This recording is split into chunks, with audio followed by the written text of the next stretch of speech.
سب سے بڑے بادشاہ کی غلام۔ بسم اللہ الرحمن الرحیم۔ السلام علیکم ناظرین گرامی، ایک وزیر نے اچانک بادشاہ کی وزارت چھوڑ دی اور گھر جا کر اللہ کی عبادت میں مشغول ہو گیا۔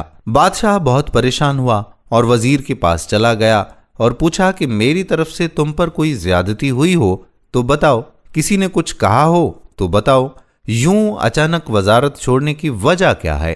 وزیر نے بادشاہ سے کہا کہ میری وزارت چھوڑنے کی 6 وجوہات ہیں۔ نمبر 1، تم بیٹھے رہتے ہو اور ہم آپ کے ادب میں کھڑے رہتے ہیں، اور اب میں جس بادشاہ کا غلام ہوں اس کی عبادت یعنی نماز میں بھی بیٹھنے کا حکم ہے۔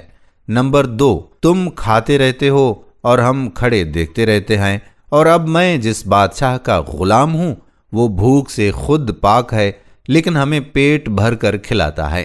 نمبر 3، تم سوئے رہتے ہو اور ہم جاگتے رہتے ہیں اور تمہاری حفاظت کرتے ہیں، اب میں جس بادشاہ کا غلام ہوں وہ نیند سے پاک ہے، وہ جاگتا ہے، میں سوتا ہوں تو وہ میری حفاظت بھی کرتا ہے۔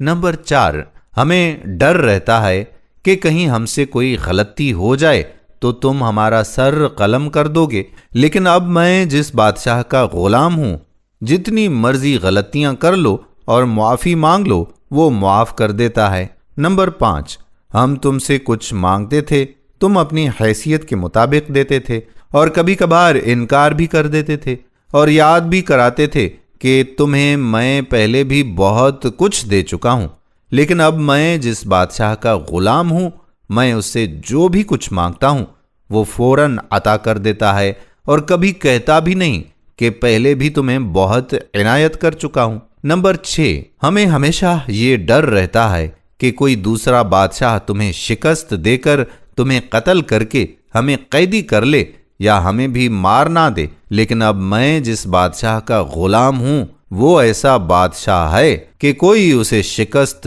دے ہی نہیں سکتا، بلکہ ساری دنیا میں اسی کی بادشاہی ہے۔ بادشاہ وزیر کا یہ جواب سن کر لاجواب ہو گیا اور کہا کہ یقیناً تم نے سب سے بڑے بادشاہ کی غلامی اختیار کر لی ہے، میں بھی کوشش کروں گا کہ اسی کا غلام ہو جاؤں۔